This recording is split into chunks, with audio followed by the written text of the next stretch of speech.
Hello everybody, this is Mike Levin, and today I'm going to talk about fixed versus floating positions, which approximately this is the same thing in my mind as striving to master a topic versus being a very adaptable person able to tack any sort of work. So that's fixed versus floating positions, or mastery versus adaptability.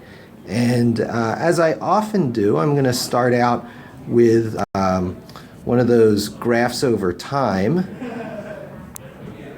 on the horizontal, and the level of mastery that you achieved, or the level of skill and productivity that you achieve on the vertical. And I'm going to do that chart twice.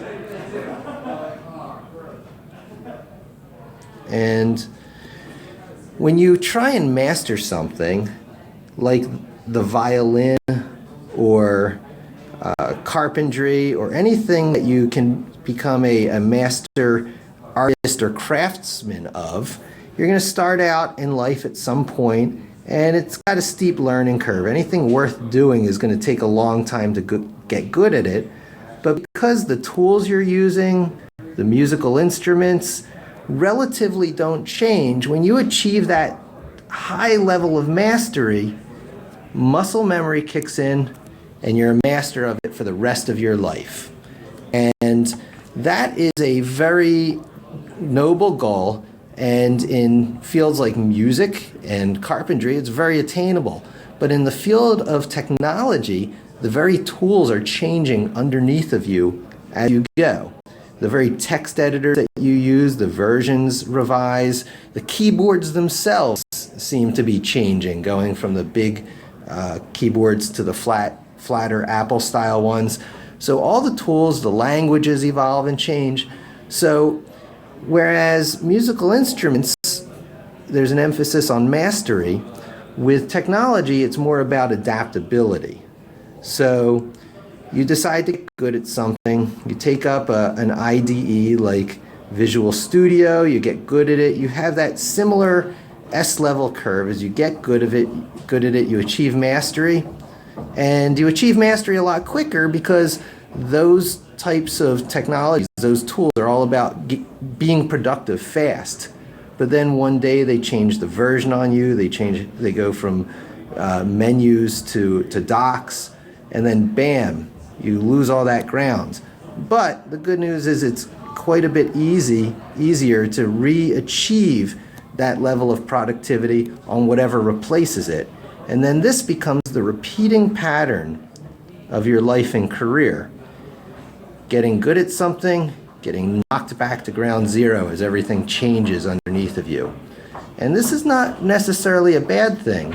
The same skills that go into achieving mastery in the above chart go into being able to quickly master something that you know is going to change, but you're going to get the benefit of it in the meantime.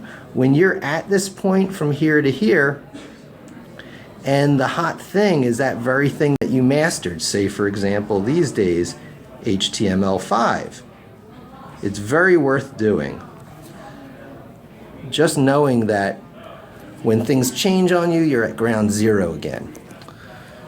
So, is it possible to achieve permanent mastery like this above chart with technology and not a musical instrument like a violin?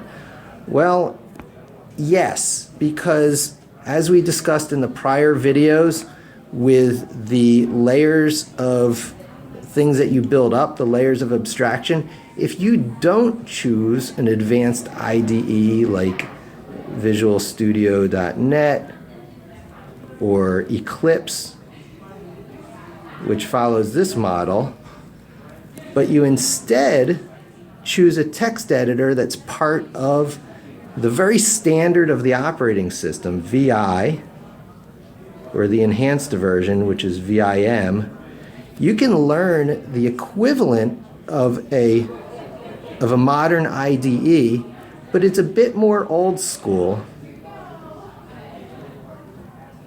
But old school is cool. VI or Vim is a lot like the violin.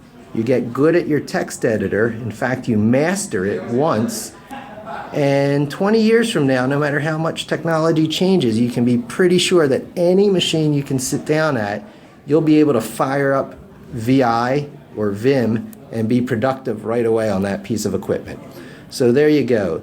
That is the difference between fixed versus floating positions, how fixed is the equivalent of mastery, floating calls for you to be adaptable, but how that's okay, and how there are merits in both ways. Thank you, and I'll talk to you again soon.